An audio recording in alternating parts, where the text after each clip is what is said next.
David Lawrence and Faye Greenberg.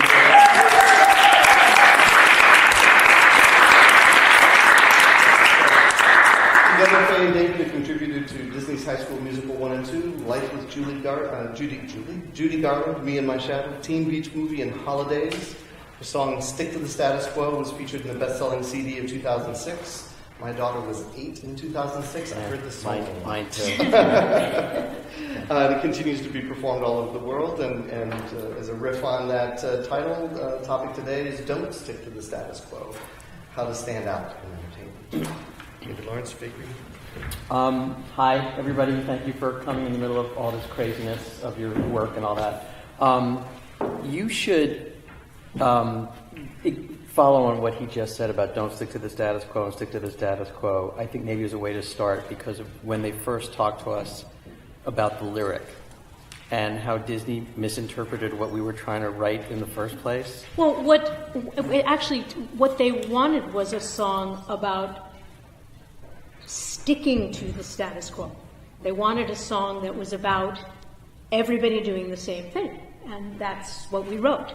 But that's not how it was interpreted. How it was interpreted was as if we wrote a song about not sticking to the status quo, which was nice, I guess, and we got complimented, and we got notes from schools and students and things, and I'd go back and look at the lyric and go, no, that's really not what it says. What it says is, oh, good God, stick to the status quo, don't change, don't do anything different. And obviously the message of the movie wasn't that at all, but the message in the song really was, because that's what the moment called for. It's not what the story of the movie was, and thank goodness that's what people pulled from it, which was a much better message to pull. But as far as sticking to the status quo career-wise and work-wise, I think one of the things that David and I were talking about before we came was how many times we wound up having a meeting or going after a job or thinking it was going to be this one path, this is what we were after, and in fact what we got was something else, sometimes a couple of months later, sometimes a couple of weeks later, sometimes years later. Because my motto had always been with David when we'd have a meeting, you never know. You never know. You know what you're after in the moment, but you never know how it's going to play out. And by example, I'll talk about a moment I had in my life before David and I were working together. I was just starting my career as a writer. I was writing lyrics, but nobody was paying me to write lyrics. So I took a job as a production assistant on a television show in New York City. But I had gotten the job through contacts my parents had. My dad's a musician. So they weren't particularly great contacts, but it was enough for the PA job. I thought that was a terrible way to get a job. You shouldn't do that through your family. I wanted to achieve everything on my own. So the deal I made with myself was I'd take the job as a PA, but I wouldn't tell anybody there I had any interest in writing. And I would say nothing about my family. I would just be a very good PA. Almost everybody else on set was trying to move up in some way if they were in my age group, but I wasn't. I just did my PA work. I talked to the second AD. I talked to the first AD. I was a perfectly good PA, but nothing about my writing. And everybody else, when they had an opportunity to go somewhere and do something else, they wanted to do it. Not me. I just stayed there and did my PA work. And during lunch, they used to leave me on set to guard the cameras, these big $1 million cameras. And I used to think, this is me.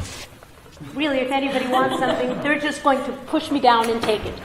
But I sat and wrote, and I had in those years it was a cassette Walkman and headphones, and I was writing my lyrics, and I was listening to music, and I was listening and writing, and I went about my business.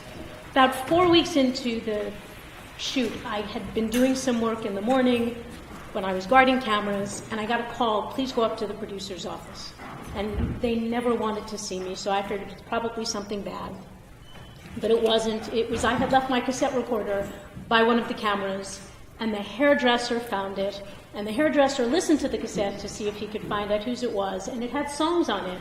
And it turned out the episode that week was going to be called Larry Writes the Songs. And in the script, it said, song to be determined. And they said, we like your song, and we'd like to use your song in our TV show. Why didn't you tell us you were a writer? And I said, I don't know. And they did. They used it in the show. I made more money on the song being used in the show than I did as a PA on the show. And I made such a point of not telling anyone. And although that one turned out well, it would have been much smarter to have still done my job well, but told those people that's what I'm interested in doing and learned a little more from them. And I ultimately had that opportunity simply because the hairdresser found my cassette recorder. But there were people there that are people I still deal with and have opened up doors for me. And it was an opportunity that I almost missed by not paying attention. Yeah, the trick to trying to carve out your career is don't understand how it's going to happen, because no one knows how it happens. But you have to figure out a way to be a delightful pain in the ass for people that you work with and for, and make people aware of what it is you do without pissing them off, without being too much in their face. It's an art form. It is absolutely an art form, and it takes years. We're still learning how to do it. Depending on what day somebody wakes up on what side of the bed and you've got your whole game plan, you think you've got it perfected, and you don't. But it's really important that people are aware of what it is that you do.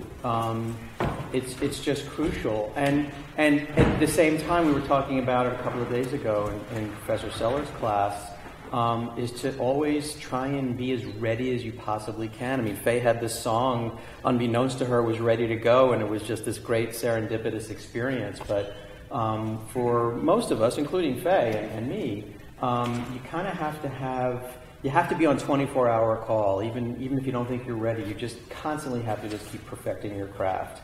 And that's something you'll apply your entire life, but it starts now, and people aren't going to expect at your level right now for you to be, consummate professionals, but they are looking for a spark, and they are looking for a point of view, and they are looking for a fresh take on something, and that could be all you need to let somebody know that you have. So it's really, really, really, that's really, really, really important. I had a whole different, I kind of had, the way I started was kind of backward. I got out of conservatory in the 80s, and, Faye and I met, well, she'll get into that. She tells it much better than I do. But I came back out in the mid-'80s, and a friend of mine I went to high school with was a child actor, and he said, hey, I'm making this science fiction bug movie, and I want you to come down to the warehouse and meet the producers. And I said, oh, man, this is awesome. This is, and I get in my car, and it's on Vose deep in the valley, which is actually the final approach for Southwest Airlines into Van Nuys Airport.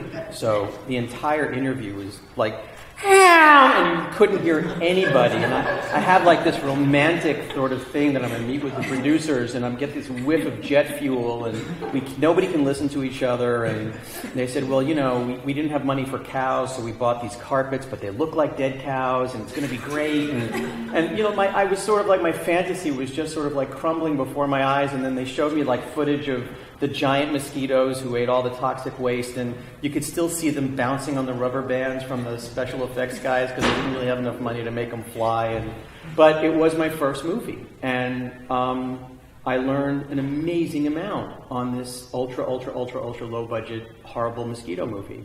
And it taught me how to start writing to picture. And it taught me how to think about what is on the screen, whether it's horrible or not. You have to respect what you're looking at, and then I backed into this job, and I backed into this job, and your careers will basically be in the back door. It is never the door that you're trying to knock down in front of you. It's always the opportunities you're not aware that you're creating for yourself when you least expect it. Those are the back doors. I mean, High School Musical was a back door for us.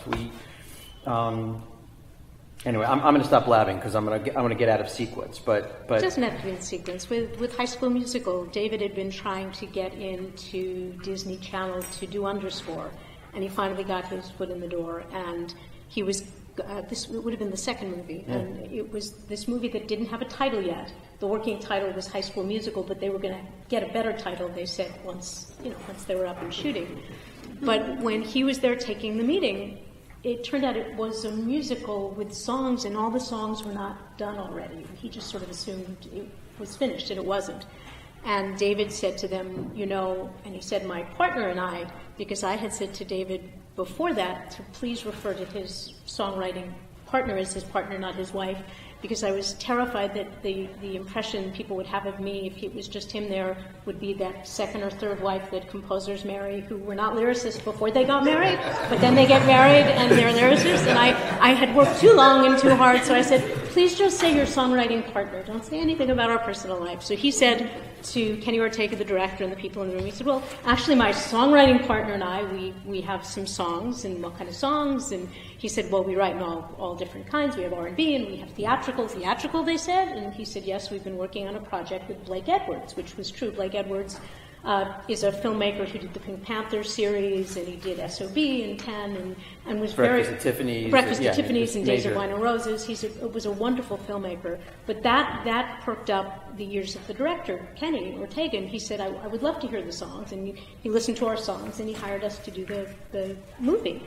But the thing that's interesting about that, which is what David was alluding to, ultimately the show we worked on with Blake never happened. It took 2 years of our life, and it never happened. And it was really heartbreaking for us that we worked that hard and we came so close, and then ultimately nothing happened. And then about 2 years later, this wonderful thing happened because we had those songs. And we've both always believed, as much as we loved the material, if it was just the songs that we weren't able to say, or David wasn't able to say in the room that day, that we worked with Blake Edwards, they wouldn't have listened to the songs the same way. They just wouldn't have. So that was the back door. I mean, and it was actually, I think it was almost 4 years with Blake. I mean, we had the time of our lives for the first 2 years, and then the next 2 years was unpleasant, and then it just all went south after that. And we loved the work that we did, and it was just sitting on our table. It was going to go nowhere, and that's the back door. That's a perfect back door where this came up exactly, had it not been for our relationship with Blake. But it's both ways, because David worked really hard through the front door to get the opportunity at Disney Channel, and he pushed and he pushed and he pushed, but in the polite, nice way, and with his agent to help. And he got an opportunity, and he delivered, and they were going to hire him again to do the underscore. So it was both things at work at the same time. Yeah, and it's really, really true, though. I can't emphasize enough that you really have to have eyes open in the back of your head, because when you feel the most dejected, your biggest opportunity can come. It really, it's not like, you have to believe and, dreams come true. And it's none of that. But it's really, you have to keep your eyes open in the back of your head, because you'd just be amazed. You have to be aware of just what's happening around you. And there are opportunities. It's really, really hard to carve a career in entertainment. It's a very unforgiving business. Everybody thinks they're talented, especially the people that are hiring you. And generally, they're extraordinarily smart people, but they're in the wrong business. They should be selling parts for screwdrivers and airplanes. They shouldn't be making decisions about music and movies and. But that's a whole other conversation. No, seriously, they're very, very smart people. It's just that they're enamored with the business, and they leave Harvard and Yale, and they, get jobs in studios, and they're just clueless. But they're super, super smart. They just should be selling widgets. They shouldn't be, So it's a really unforgiving business. But boy, if you love what you do, there's nothing like it. It's if you can afford to pursue your love and your passion, that's what life's all about. It's worth all the frustration. So, and it's also about finding a balance. It's finding a balance in you have to take care of yourself. You have to earn a living. And my experience has been, given that I did lyrics, I used at the beginning of my work life, I had to find jobs where typically I wasn't able to do exactly what I do. Whereas most of the composers that I worked with, they weren't necessarily composing, but they were doing music. When I was in New York, the music people I knew, they were playing auditions, or they were a rehearsal pianist for something, or they were on a scoring session as the pianist. They weren't necessarily writing, they weren't getting paid to write. They were doing club acts for people. That's one of the first things that I started doing. And at the beginning when I did that, when I was writing special material for people or writing club acts for people, most of the time they didn't have money to pay me, and that was okay. What I would say is, if I'm going to write you a piece of material, just say my name. If you go sing that somewhere, just make sure you say before or after that it was written by, because that way, if it goes well, then I've gotten the little thing I need from it, which is someone knows that's what I do. And that worked well as well. I got jobs from people singing material that I wrote for their auditions. I got other people calling me saying, I heard that you wrote Rennie's audition. Could you write that for me? What do you charge for that? And then I had to figure out what I charge for that, which is something else at the beginning, figuring out what you charge for whatever the thing is. And it's good to have a network of people to talk to get a range of what those things are, because they're all over the map. Yeah, and they're over the map, and people who offer you those jobs specifically want you to come up with a price because it will undoubtedly be less than what they were going to offer you anyway. It just always works in their favor. So, it's just sort of like, oh, I should have asked for more. That's what they're counting on. So, that's why it's important to have a network. I don't know if you guys know, there's a singer named Betty Buckley who's done a ton of theater, films and everything else, and I had a dear friend who used to play auditions for her. And I don't know what she got to play auditions, whatever the going rate was is exactly what she got. And then she got a call from Betty Buckley, who at this point I think already had the Tony for Cats and had been Emmy nominated. And she called my friend Kathy and she said, I've really thought about it. I don't see why I should have to pay you for an audition unless I get the job. It seems to me if I get the job, you get paid, and if I don't get the job, you don't. What do you think about that? And my friend, of course, said, not much. You just have, you pay. That's how it works. You pay the person who comes, or you use the accompanist who's there. You actually have an option if you're auditioning. But she had decided after, 10 years of working with this particular pianist that she didn't want to pay anymore. So, it doesn't matter if the person you're working with is small or unknown, or if the person you're working with is actually very well known. Most people are not happy parting with their money. So you have to have some sense of what you think it's worth, and also what it's worth if it's a person, if they called you and they're a very big name in the thing you're interested in doing, it might be worth doing it even if you're not going to get paid for a little bit. Right. But only for a little bit. Sometimes to get in the door, sometimes to get in the room, it's worth it, but just for a little bit. Because otherwise that's who you get known as. You're suddenly on a great list, you're getting a lot of calls, but it's only for things that are not going to give you a wage. Yeah, and there's an art form to that too, where you in a sense have to sort of positively manipulate these people, so that you get to a point where they are actually willing to pay you because they find a lot of value in your abilities and your talent. Again, it's a give and take. It's experiment. It's trial and error. But don't ever sell yourself short. Ever. There are going to be opportunities where you should be doing a couple of gigs for free just to get your foot in the door. And then once your foot is in the door, you need to put that foot down and say, okay, now let's talk. I'm not asking for the world yet, but I know what my value is. And talk to people who are maybe a couple of steps ahead of you in terms of that to get a sense of what those going rates are. Yeah. Get a sense of what those ranges are. We're in an industry that there's kind of like no rules. There's certain union representation for certain aspects of the industry, but basically it's kind of like a free-for-all. And you kind of set up your own pricing structure to the delight of people who are paying you, because they just can't wait for you to fall on your face and ask for 1/10 of what you should be getting. So that's where you kind of have to just Faye's right. I mean, it's best to sort of reach out to people who are like one step ahead, and get a frame of reference in terms of, what makes sense, what doesn't make sense, and really guide yourself that way. And know what's valuable in what you're doing. If you're doing score, for instance, there were times David would work on a score. It was very low fee. He finished, or more or less finished, and they'd call and say, we need like 10 more minutes worth of music. And David would say, well, what's the budget? And they say, we have no budget. We've run out of money. And David would say, well, that is really not my problem. You have to pay me. And sometimes they would, but sometimes what we would do instead is negotiate, and he'd get back his publishing. Because typically, no matter what you work on, whoever you're working for takes your publishing, because they can. Yeah. But when you get your publishing back, you have a revenue stream again. And sometimes that's more valuable than the piddly amount of money they were going to give you for the 10 minutes of music.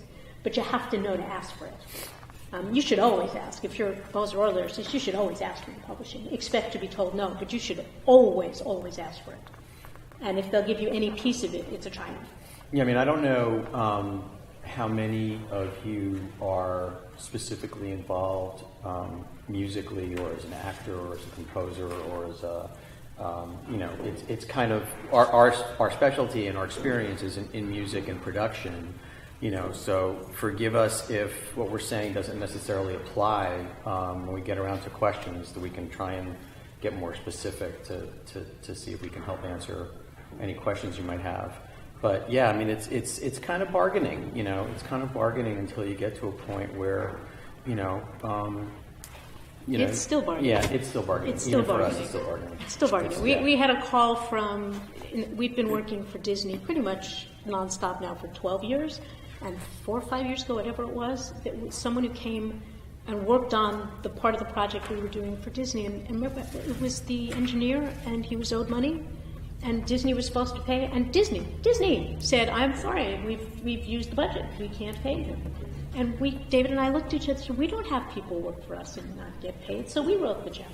But we thought, it's Disney. We shouldn't be writing the check. It's the It's largest Disney. entertainment company in the world. But and it was like, one of the rules we have really lived by our whole work life was we pay people. And when we didn't have a lot of money, we paid people a little amount of money. And when we were more successful, we paid people what the going rate was. So if you came to our house and you sang on a demo, you got paid to sing on the demo. And only one person who comes to our house and doesn't get paid to sing on a demo, and that's David. But everybody else who walks in... Now, I've asked in the past, and I say hell no. I get stiff.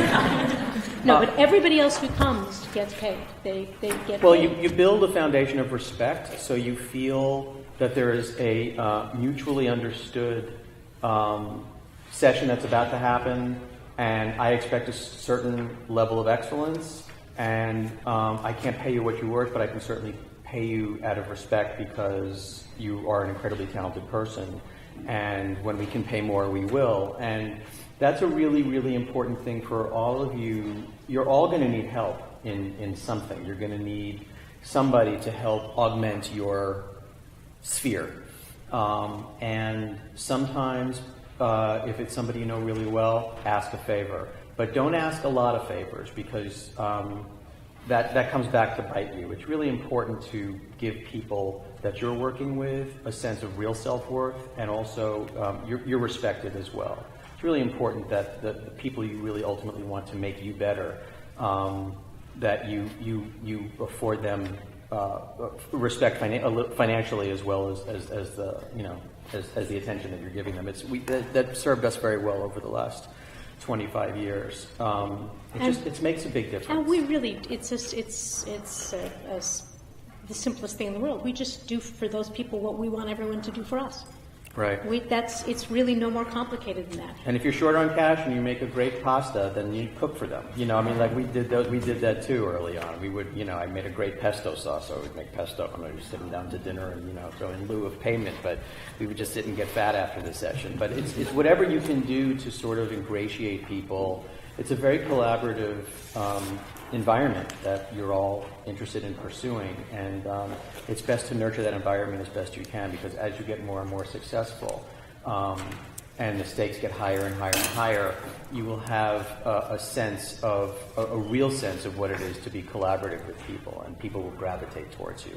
It just makes you look better, makes you better, makes your work better. It's very important. And the more people you work with at the beginning, you get used to different kinds of personalities, and that's something else that throughout your whole career you are going to be dealing with different kinds of people, and some are easy to deal with and some are impossible to deal with, and sometimes you'll need something from them, and sometimes they'll be telling you what you have to do, and you have to find a way that you can kind of keep your equilibrium with all of them, and that you can listen and not take it personally when you're being given notes, that you have an opportunity to express if you don't agree with that, but then know when you have to give that up, when you have to listen and go, yeah, I could see it that way, even if what you're thinking in that moment is that's impossible, that's the dumbest thing I ever heard in my life, and I wouldn't possibly do it.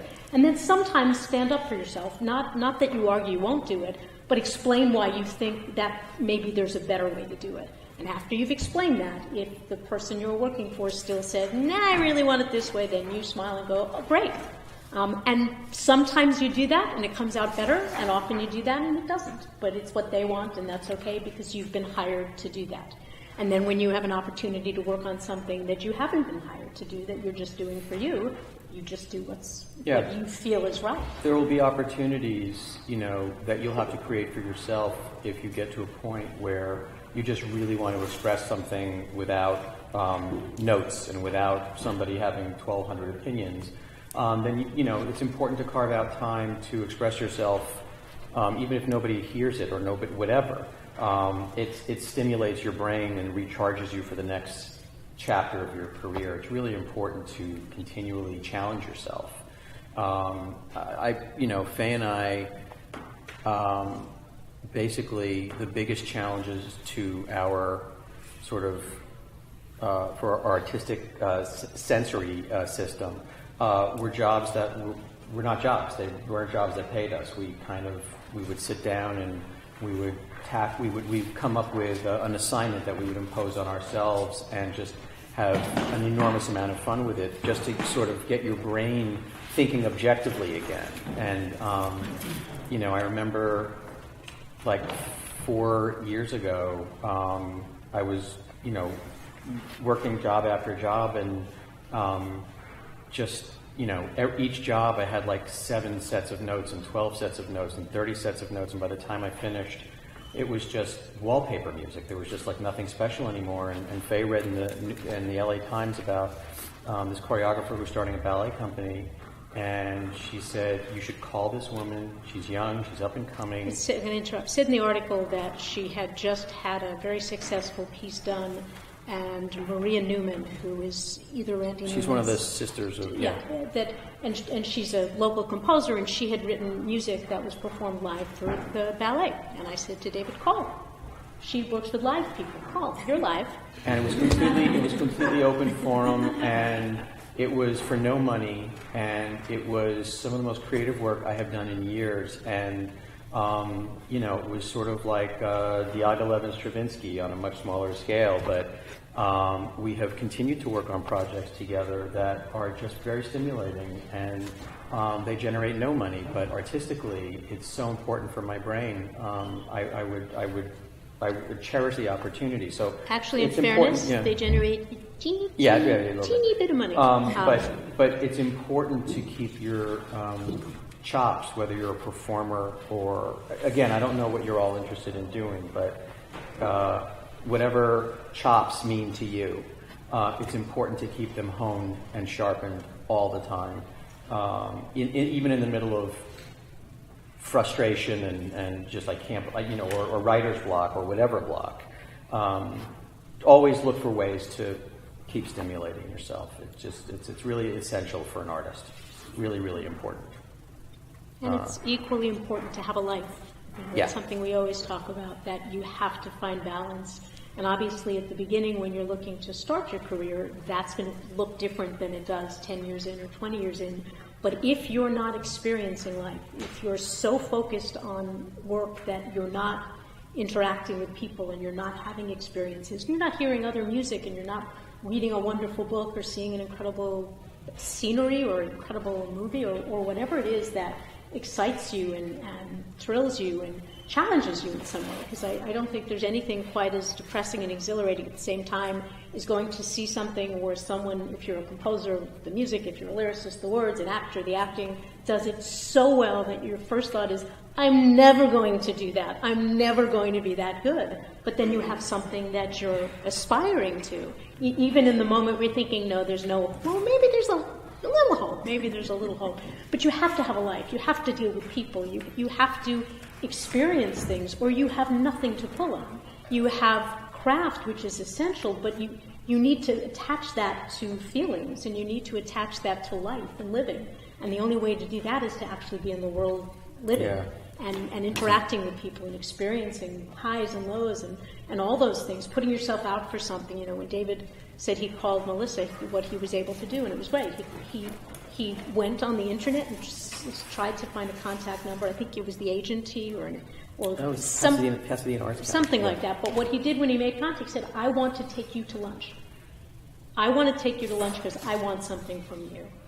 And it was great. Yeah, she's incredibly collaborative. It's very funny. She's a very, very talented dancer choreographer who's tiny little, and every time I'd come in the house when she was working with David, she'd come about an hour late, they'd be sitting in the kitchen, and there'd be volumes of food in front of her, and she'd just be woman eats like an elephant. stuffing I've her never face, seen anybody eat so talking much with food in him, my life. all excited about whatever the thing they were working on, and he would have sent music, and while she was eating and talking, she'd be saying, like the whole first half, I didn't like that at all, but that little thing in the end, let's take that, let's put that at the beginning, let's expand on that, because this is the way I can use it for the movement with the dancers, which is something that's not David's skill set. I mean, music is, but figuring out where the music goes with the dancers, it was a blank page. It was really exciting for me too. I'm used to looking at something to picture and reacting and creating, and this was basically born out of just an intellectual conversation about somebody's vision to inspire me. And again, it was one of my favorite sort of artistic experiences in the last 10 or 15 years. So I mean, I really would encourage all of you to really think outside the box, other than what's going to help you earn a living. And don't be afraid of trying something that you're not sure you know how to do. Yeah, that's the most important. Don't be afraid of trying. That's the most important. Years ago, I was doing lyrics for a company that did predominantly industrials, and the gentleman who ran it asked me if I wanted to do just like a straight form, no rhyming, no songs, just writing. And my instinct was to say, no, I don't do that, but I thought that was the wrong answer, so I said, sure, that would be great. And I was completely intimidated because I don't even remember what the product was, but it was some medical breakthrough thing, and I knew how to structure the scenes, I knew how to put the thing together, I just didn't have a clue what the thing was. But what this gentleman explained to me was that, no, I can give you stacks of paper that will explain what the device is. And in fact, most industrials in those years, you're speaking to people from the company. So that wasn't the point of it. They knew what the device was. I mean, I needed to be able to write about it, but I could take the language right out of their paper. That was fine. It was structuring the scenes and making the thing build and getting them all excited about it. I knew how to do that. So I did that, and it worked very well. And literally, I think 30 years later, I got a call from the man that I did this work for in New York City, who said he always liked working with me, and he had an opportunity to produce a show about the life of David Merritt, and he wanted to commission me to write it. And it was 30 years later. He was a very famous Broadway producer. Yeah, if you don't know David but it was 30 years later, and I hadn't talked to him in that stretch of time at all. And, back to what we were saying before, you never know. I don't think anybody, not in a million years would I have thought anyone I knew from that period of time that I didn't stay in touch with, who I wrote shows about, Taco Bell and pharmaceutical things, was going to call me to write a one-man show that was going to go get produced in Florida. But he did, and I pulled in a collaborator, we wrote it, and we did it, and it was amazing. But even that, I looked, and the reason I pulled the collaborator in, I thought, I've never written a one-man show. That's a lot of talking. And sitting by myself with I said, I want help. So I called a dear friend of mine who had more experience with stuff like that. But that was great, and it was really a challenge to do something that I had never done, and it was an honor to be called by someone I had known that far back. But none of that would have happened if I hadn't said yes in the first place to the first one.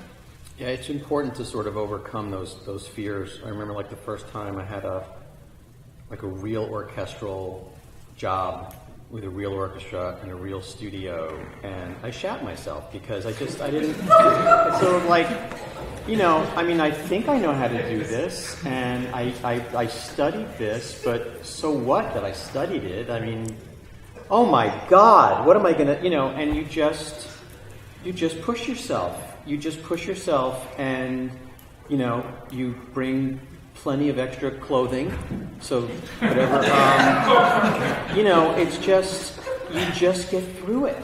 You just get through it. It's so important, because after that first experience, it was like, I can do this. I got a lot to learn, but I can do this. But you also asked questions leading up to it, so that when you showed up for that, you had a group of people, David had a group of musical people that, as he was developing his skill, had helped him, sometimes by mentoring, sometimes it was people he knew through his family who were very supportive of his talent.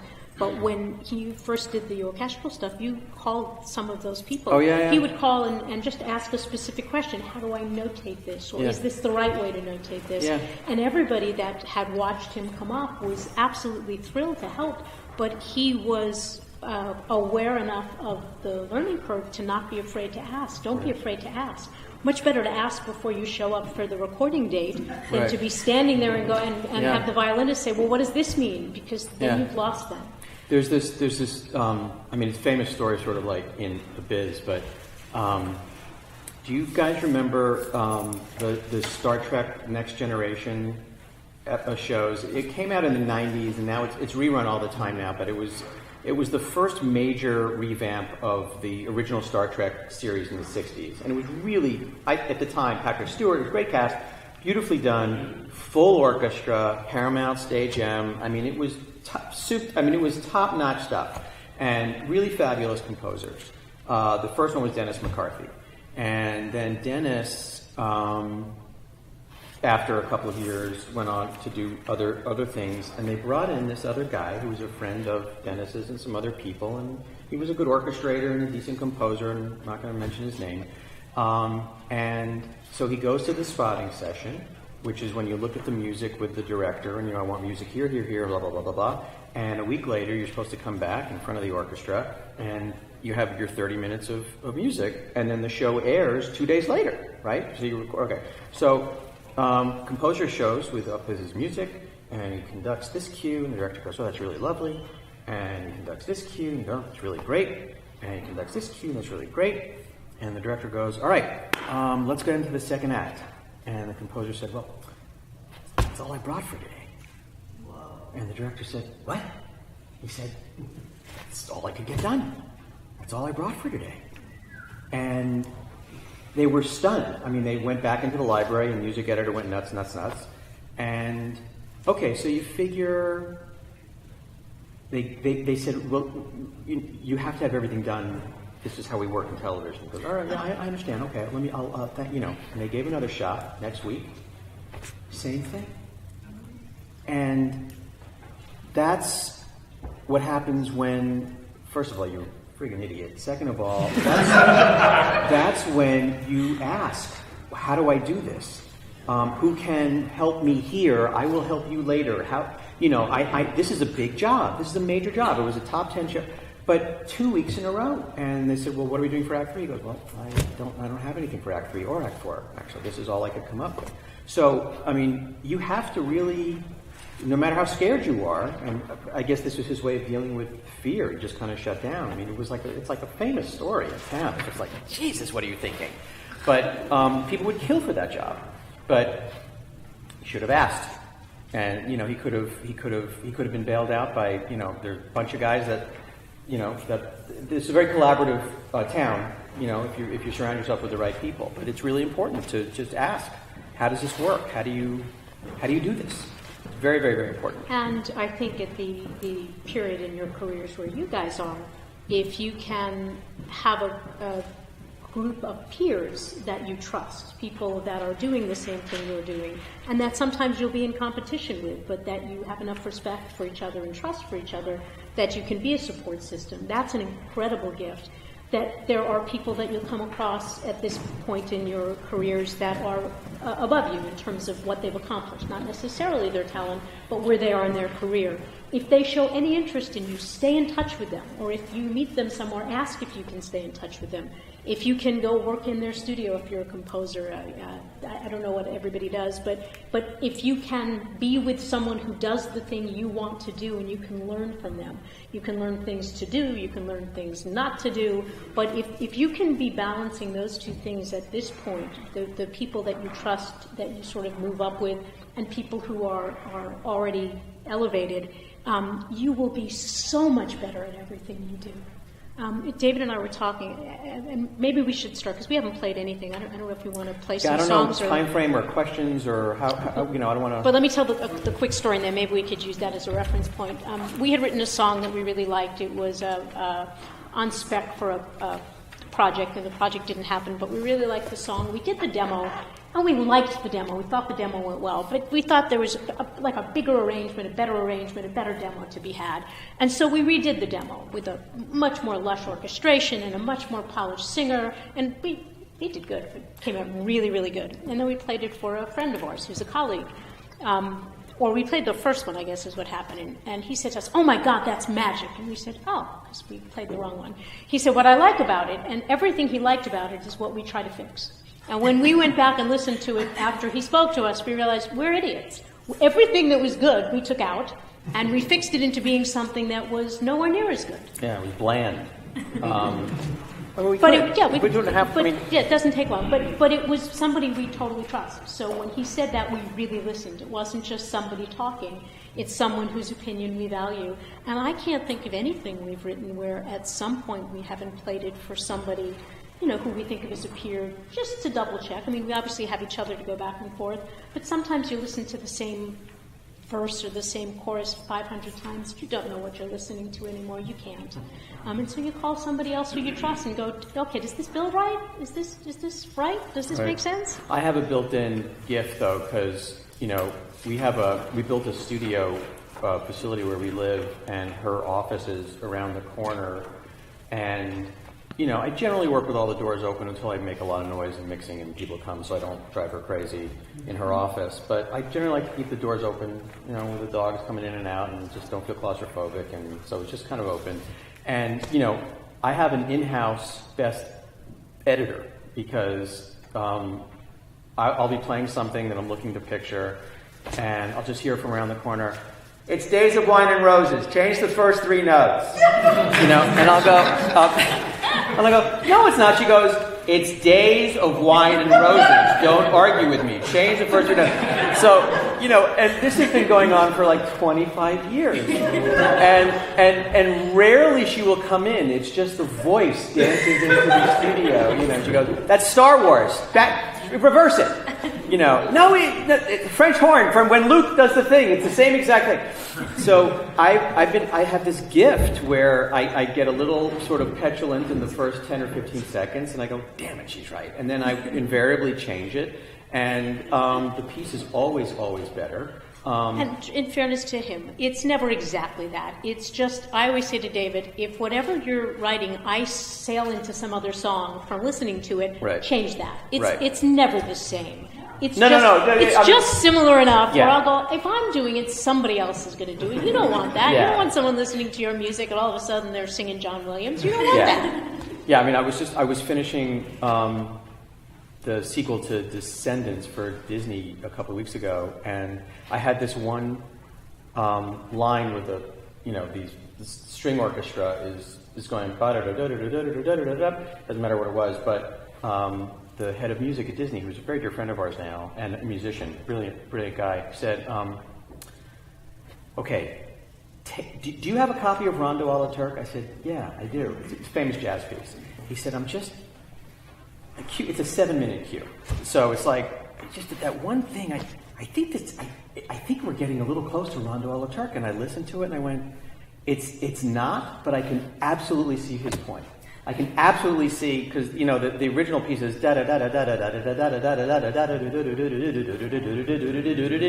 and my strings were going and they weren't coming from but in his head, he focused in on Rondo a la Turk. And I went, well, it's so easily changeable. It's the old trick, and you just invert. Instead of da-da-da-da-da-da, you go ba-ba-ba-ba-ba-ba-ba-ba, and all of a sudden it's an entirely different piece, and it took 7 seconds. So, I mean, But that was not how you handled it. No, I didn't handle it great at the beginning. Well, I didn't handle it great because I had... That is not what you said. The problem is, when you have virtually 3 weeks to write 70 minutes of music finished, you don't want notes. You don't want anybody inputting, but you have to. And you're right. I mean, I got a little, but yeah. And Faye said, "David, take a deep breath and just fix it. It'll take you 7 seconds." But yeah, it's really important to be aware and be open to people that you trust. I liked your performance, but it reminds me exactly of Meryl Streep's in Sophie's Choice. Can you change that a little bit? So be open. That's really important, to be open to all that stuff. We're not here to get it to be right the first time. It's a process. It's life. It's learning. It's really important.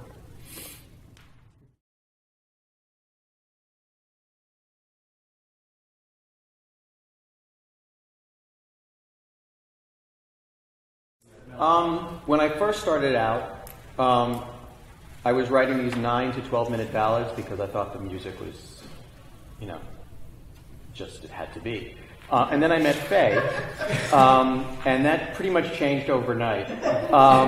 I absolutely respond to a lyrical idea before I do a thematic idea for songwriting. Scoring is a whole different thing, obviously. But I'm inspired by the words as opposed to just a vibe. We do lyric first, partly because so much of the songwriting we've done for the last 15 or so years has been to somebody else's specification. So they're clear what the song needs to be. Partly we do lyric first because I always want to sit down immediately upon getting that assignment, whether it's a spec song or a song we're getting paid for, and start. And David would much rather sort of move things around and find the right sounds and spend a couple of days prepping. So I go in my room and I get started. But for me, one of the things that's so important is I never think of the first thing I give him, even if it's a complete lyric, as being really a complete anything. It's just a place to start. And I always want to have the opportunity, once he started working on it, so I can hear the rhythms in the track and all those things, to adjust my lyric. Because what I write without music sounds different or looks different on the page than what I write when there is music. But I don't think there's a right or wrong, but what we do is, I would say 99.9% of the time, lyric-driven, occasionally hook-driven for first the chorus, but not even usually that. It's usually a version of a lyric, maybe a verse and a chorus, and then he starts working on the track and the melody, and then once it starts, we just keep going back and forth. But we're both there all the time. It's the studio's in our house, so he's in there working. Our biggest arguments about that is David tends to like the feeling of pressure. So he wants to wait as long as he can to get it done. And I like the exact opposite of that. But really what it's about is I want a chance. He'll usually finish the music. There's a minute before we have to deliver it. And I go, well, I want time to make my lyric now to be as good as that music you just finished, because it's different. What you've put with my words now makes me want to finesse those words. Yeah. So please just leave me enough time to do that. But it does, each group of writing teams have to figure out how they like to work. There are people that just write like top lines for groove tracks, and they just kind of write like just literally top line melodies. There are people that literally just write grooves, and somebody will come up with like a 3-word or 4-word phrase, and they it depends. But I respond. In our dynamic, I respond to the lyric first. Yes.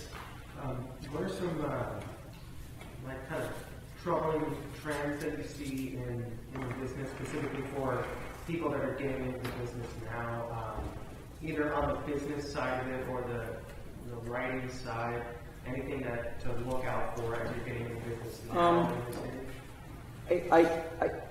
I don't know that I would say look out for this. The most troubling trend in all of entertainment, not just with what people like Faye and I do, is that we're all getting paid less because of digital, because of the digital world, and because of companies like Spotify, and because of companies who basically take stuff, and we're at a point now where, like in the old days, you wrote a song that would go on an album, physical LP, and you'd sell 5 million of those albums, and you get 8 cents for every time that album sells, and you make a crap load of money, and then it makes it on the radio, and you get all this royalty. And now you can write a song on someone's album that have 12 cuts on it, but you only want to download this song that's not yours, and so you're not going to see a dime. And the person now who's just getting downloaded, they're not even getting downloaded. People are going to YouTube and watching videos of the song for free. Or they do get downloaded, but you're getting paid at a rate that's so much smaller. Yeah, and the same thing is true with writers. There's going to be a writer strike most invariably soon, because they went from 22 to 26 episodes for a season of a show. Cable now has sort of introduced this sort of European model where it's like 8 to 11 episodes a show. where the writers basically are getting paid the same, but only for half the amount of work. So they would sign on for a year of work that would take them 40 weeks of work, but now it's only taking them 13 weeks of work because there isn't money anymore in 22 and 26 episodes. People have short attention span. They want to see things in a shorter arc. So writers are making less money. Composers are making less money. Producers are making less money because there's no back end in DVDs anymore. Nobody buys DVDs. They just stream it. So I can't tell you what to watch out for. But I can tell you that it's important to try and figure out a way to maximize your income, and that changes constantly. And you guys, because it's shifted already, are in a slightly better position than, say, the people who came up 10 years ago. Because the people who came up 10 years ago were still looking at the model that we had for most of our career, and that got taken away. And I don't know how they're going to function, because they sort of signed up for one deal and all the rules have been changed. The rules are bad that you have, but at least you'll start knowing these are the rules, and right. You'll have to adjust accordingly. But Faye's right. You guys are all really on top of the burgeoning technology. So you will learn how to maximize that way faster than we will or anybody before us will. I mean, that's the good thing about where you guys are. You'll be able to take advantage of it because you'll be able to see it. It's part of your immediate life anyway. It's not how we roll, but. But it's tricky times. A friend of mine wrote I think it was an op-ed piece, a composer lyricist named Jason Robert Brown, about 5 years ago, basically trying to explain to regular people that in order for songwriters to make money, you have to pay something for the song, whether it be for the sheet music or the CD or the download, whatever it is. You must pay for that because it's the songwriter's talent and their art that is creating that. And I'm going to make up the number, I don't really know what it was, but there was something like 10,000 responses, and 9,640 of them basically said, no, we don't have to, that's ours. Songs are ours. You write it, you get paid once, and that's it, they're ours. But I mean, TV is becoming that way because of streaming, film is becoming that way because of streaming, but again, I think But you're talking about something else. I'm talking about they said it was like a book. Whereas if I buy a book and then I want to sell the book, I make the money for the book. You don't, you go to the library, you can borrow the book. That you get paid the once and that's it. And that's never been the model for songwriting. That's never been the model for music. And you have a public who feels they're entitled to get that. That's different than smaller rates. Revenue streams, yeah. I was just trying to answer the question sort of globally, yeah. But you guys, again, in terms of the technology, are much more aware of trends, and you will maximize your endeavors much better than our generation will.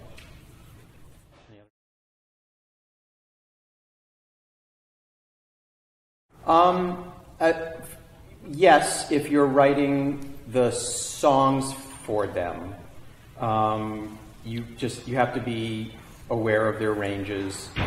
This particular group actually can sing. Most of the people that we've worked with, we end up basically 3 weeks pitch correcting from. Everybody thinks they can sing when they're 12 years old and they're a little Disney star, and they come in and they go, and we just go, oh my God. But they're a star on the show, and we just literally thank God for software because, oh my God. It's just, but this crew is very, very talented. So, yeah, you have to be aware of what they're doing. But the truth is, you had mentioned the second movie. The only time we've really been able to write for someone is when it is a sequel. So when we worked on High School Musical 1, actually our song had a little bit of the Sharpay character and the Ryan character, but it was mostly just cast. It was just cast, and therefore the singers were great because it wasn't the people you saw hired, on the screen. yeah. They were just hired singers who sang great. But when we worked on the sequel, then we knew we were writing for Ashley Tisdale in particular. We knew what her strengths were. We knew what her weaknesses were. One of David's biggest problems as a songwriter is his skill as a singer. So he writes often to his own voice, and then whoever comes in the house, even when they're a good singer, they can't sing the notes. Oh Which Sorry. is something to be mindful of, that you want to err on the side, if you are writing for someone and you don't know exactly what that range is, err on the side of a smaller range. Right, It's and much if they easier- show up and blow yeah, you much away, easier then to do that. they can just take it to the moon, which is great. We worked with one person. God, if you heard the record, she sounds amazing, but she couldn't sing to the music. So she came to the house, and So you know what? Why don't you play her singing first? okay, Tell so let me the play story. this. Actually, okay, this is a perfect example. So we wrote this song for a benefit for autism, and we wrote the song called "Make Some Music" because there was a group of autistic kids who just love music and they wanted to learn about music and they wanted to sing and they wanted to play.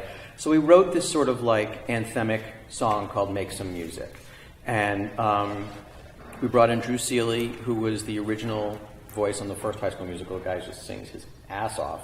And the girl that came in was related to somebody involved with the charity and blah, blah, blah, blah, blah. And she wanted to be a singing star. She was 18. And But they sent us a demo, and yeah, she sang. she sounded was really good good. singer. So she shows up, and she can't. Well, I've just Play her okay. singing. I'll play. I've cut this so it's mostly Holly. So Nobody can hold you back from who you're meant to be. Everyone's entitled to their own particular fantasy. If today was crazy, bad, well, let tomorrow come. Why waste time when you can run and bang your own big drum? You gotta make some music, yeah. You gotta set your spirit free. Make some music, yeah. And you find your way, and that's your way. Make some music, yeah. You gotta get your heart stirred. Come on, make some music, yeah. And I promise you, your voice will lead us. Search your trunk. You might just find you're in a funk. Help me.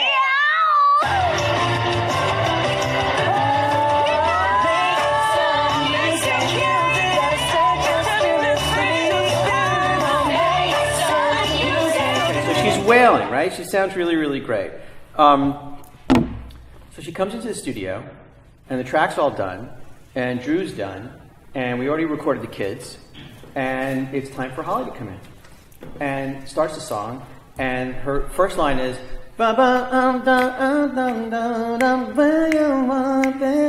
and she comes in, and I start the track. I'm going to give you 4 clicks before the thing, and it's in this key, and she's going, where I want to sing, I want to be. And I'm going, oh my God. And I said, is the music too loud? She goes, it's a little bit loud. Can you make it just a little bit lower on my headphone? I said, sure. Okay, and you're cool on the melody, right? Yeah. La la ba ba la la where you wanna be. Okay, got it. Start the track again. You got me the heartbeat, and it was a nightmare. I couldn't believe it. So we tried another section of the song, and she goes, it's a little bit hard because I hear the kids and I hear Drew. Maybe if you could just leave me, just let me hear my part. And like a half hour went by, and she was singing in like 47 different keys. And so I learned a trick from a friend of mine, brilliant writer-producer, a guy named Jamie Houston that we met in on the High School Musical years. And I saw him do this once in Utah. And we were working on another project, and I went, oh my God, that's genius. The person was tone deaf, and it was just like, I said, that's like the greatest thing I've ever seen in my life. He goes, yeah, man, I've done this so many times, you have no idea. So here's what he does, and here's what I did. I just put a click track of the song, no music. And I would sing to her, bum, bum, bum, bum, bum, bum, bum, and she would go, bum, bum, bum, bum, bum, bum, bum, and to just the click, there's just click. And I'd go, but where I wanna be, and she'd go, where I wanna be. I'd do it again. She goes, where I wanna be. And I had her sing it like 20 times in a row. And after about 3 hours, I had 170 phrases, repeating, and I carved it all together, pitch corrected, and that was her performance. What you hear that was like 2 weeks after she left. and an entire day of her going, "La da where I want to be." Again, "Ya da where I want to be." One more time. And I took like the best of the 30, and I pieced together the entire song. And we've never had, and I called my friend Jamie and said, "Oh my God, you were a lifesaver. How did you come up with that?" He just went, "Hey." Because he does this all the time with people, and I just can't imagine, we had another girl show up in her PJs. She never heard the song before, and she sang literally in 4 different keys, and that took 4 weeks to fix her before. It was for a Cheetah Girls record we were doing. Long story short, to answer your question, the Descendants crew can really sing, and that's a pleasure when somebody actually shows up. It's really pathetic when you actually say to, your partner, "They can really sing." It's sort of like, it's assumed, but don't ever assume, Same thing goes with musicians, by the way, too, cello and violins and clarinets, and, it's just, you have to, it's all part of the business. It's all part of it, so.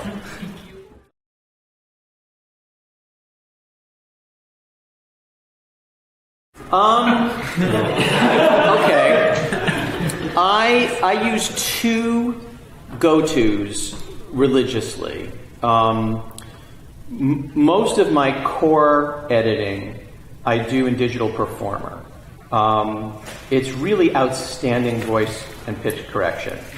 But to really get it stunning, I use Melodyne. Do you guys know about Melodyne? It's like Albert Einstein invented it. I don't know how this thing works. It's the most amazing thing. But I do all the bulk of my work in Digital Performer, and then for the nuance and for stuff that just has to be perfect, I'll go into Melodyne and I'll just start carving.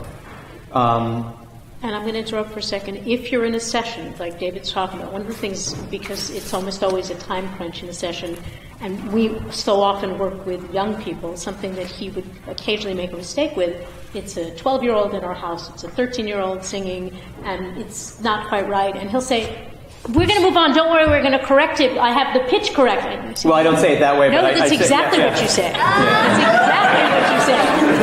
And their faces drop. Whereas if you don't tell them that, they don't know that. Right. What they're experiencing is their talent. They're experiencing themselves nailing it. Yeah, so if after 3 or 4 tries, it's clear they're not going to, but we have what we need to get it. Just say, "Great, thank we're you. moving on." Yeah. Then there are other singers that just don't want to be bothered, and they'll just tell you flat out, "You'll fix this later." Can we get one more take? Yeah, it was probably my best take. You can fix it later. It's just sort of like, that's the other side of it, But yeah, I mean, we were talking the other day about, 80% of what we do is babysitting and people skills. 20% is the craft, That's true with whatever you guys are doing. 20% of the time and effort is what you're studying now, and 80% is,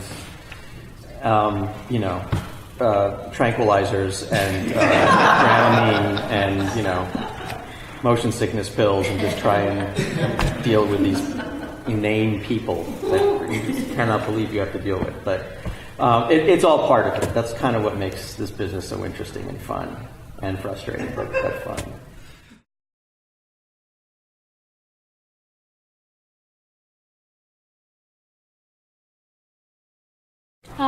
Probably as far as lyricists, and I tend to think more toward the theatrical lyricist, is Sheldon Harnick.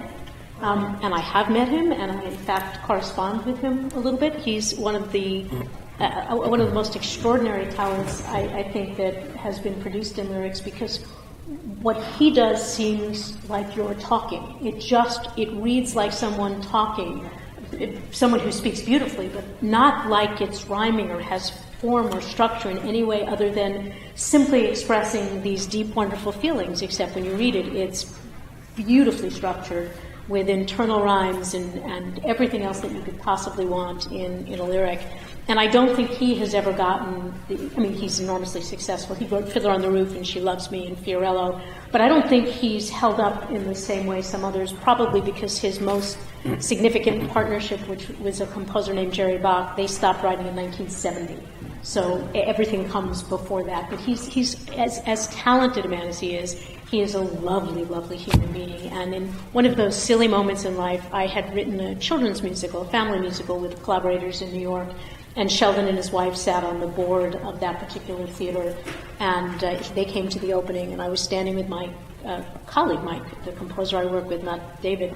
And Sheldon came up and he congratulated us on our fine work. And he looked at us very seriously and he said, "Which comes first, the music or the lyrics?" And we just couldn't believe he would be asking that, having spent his whole life writing. The three idols that I've met, because who are they and have I met them? One, just because, was Blake Edwards. The Pink Panther movies are just, the party. I mean, all of his stuff. He's just, and to basically meet him and work with him was kind of amazing. Henry Mancini is somebody that I just think changed film music to the point where he glorified the beauty and value of a song and how that song could be manipulated as thematic development through a film. John Williams sort of reinvented the sort of romantic orchestra again, but Henry Mancini really gave life to the value of a main title song and how it could permeate the film. And meeting him was really great. But I would think of all the people that influenced my music the most, who I idolized and not only got a chance to meet, but I got a chance to work with, was Maurice White of Earth, Wind & Fire. That was one of the great experiences of my life. I grew up with Earth, Wind & Fire and all of their production techniques with David Foster, who's also somebody I had tremendous respect for, and I worked with David for a couple of years. But Maurice was just a visionary. I mean, these guys approached R&B music with Brazilian jazz and orchestral chops and African rhythms and Cuban rhythms and jazz. Like, it was just such a major influence in my songwriting and scoring life, in my scoring life as well. And we had a chance to work with Maurice on an album in the early 90s. He came over to the house to work on these songs. And at the time we were living in Century City, and the studio was just the second bedroom, and the vocal booth was a toilet, which is what everybody's vocal booth was when you're starting out, a toilet. And he's just staring out the window, shaking his rear to the track that I'm doing, and I'm looking at Faye going, and I just cannot believe this God is in our house collaborating with us. I mean, for me, that was like, it doesn't get any better than that for me. That was, I love Dave Grusin, and I love, I could go on forever in terms of idols, but people that I've actually met, worked with, and idolized, Maurice is probably top. It doesn't get any better than that for me.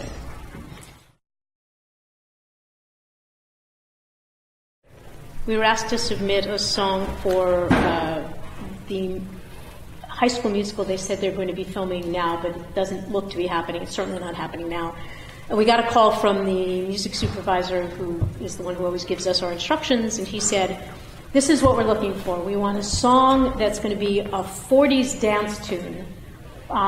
Kind of think Guys and Dolls, but actually we want the feel to be Guys and Dolls, but we want the beat to be more 50s with kind of a retro feel and a sense of today." And we said, okay, yeah, we can do that. We can do that. And you will get this all the time from people. I mean, we get this all the time. So it's appropriate because of the title of the song, and it's a demo. It wasn't ever sort of finished for the movie, but this is... it's the David Lawrence Choir. Yes, the David Lawrence David Orchestra. Lawrence Choir and Orchestra demo. Here we go.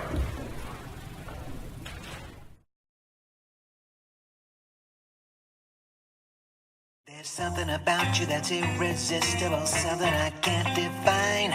You speak, and my knees go weak, and sugar lips, that's no line. The way I see it, we should be a team and put on a fabulous show. Oh, don't be shy, come on, let's ride. Hey, away we go, hey, and away we go. I say, hey, away we go, hey, and away we go.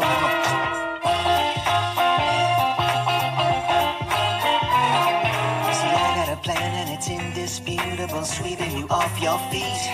Don't fight, just enjoy the flight, and baby won't miss a beat. The way I see it, we could have some fun. A couple of swells, don't you know? Oh, oh, take a chance. Come on, let's dance. Say, hey, hey, away we go. Hey, hey, and away we go. I say, hey, hey, away we go. Hey, hey, and away we go. Me and you, we got that special thing. High to high and whoop it do it. Swing, swing, swing.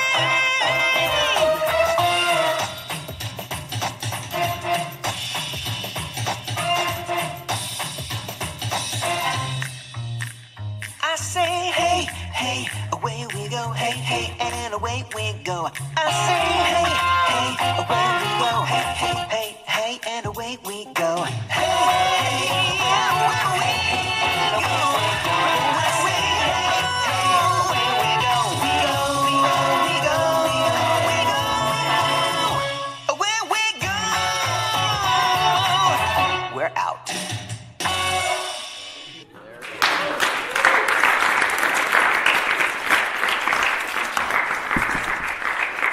Just one more thing. The coolest thing about songwriting and technology is that you can always hear your work, even if you don't get a job, and we have this demo. It's never going to get done the way we want it to get done, and it's never going to end up on film, but it's a really cool demo, and it makes us smile, and it's part of our archive in our library. And it's something really proprietary about being songwriter-producers is that even if it never goes anywhere, you have a record of your stuff. You know, it's really, really cool. It's unfortunate as an actor doing an audition piece because it's not captured. It's there and it's done, or as a singer. But we're really fortunate to have that tool, to just have this sort of like, you know, in-house library of like our greatest hits that nobody will ever hear. But it's really fun. It's really fun. So thank you very much. Oh, it's our pleasure.